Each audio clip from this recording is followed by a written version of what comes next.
পাট শাকের ডালটা আমার পুরো কমপ্লিট। এর পাতাগুলো আমি ভালো করে বেছে নিয়েছি, জলে ভিজিয়ে রেখেছি। ভালো করে সিদ্ধ হওয়ার জন্য আমি পরিমাণ মতো লবণ দিয়ে দেবো। ডাল সিদ্ধ হয়ে গেছে, পাতাগুলো দিয়ে দিলাম। এবার পাতাগুলো একটু সিদ্ধ হয়ে নিক, মিশিয়ে দিই পুরো ডালের সাথে। পেঁয়াজ, রসুন আর শুকনো লঙ্কাটা আমি ভালো করে ভেজে দেবো। শুকনো লঙ্কাটা দিইনি, দেবো। এটা একটু ভাজা ভাজা হোক রসুনগুলো, তারপরে শুকনো লঙ্কাটা ভেজে আমি ডালের মধ্যে দিয়ে দেবো।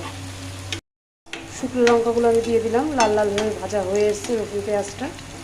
এবার শুকনো লঙ্কাটা দিয়ে দিলাম, এটা ভালো করে ভাজা হোক, তারপরে আবার ডালে ঢেলে দেবো।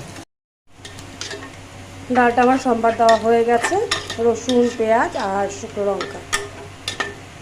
মুসুর ডালের পাট শাকের ডাল, মুসুর ডাল দিয়ে।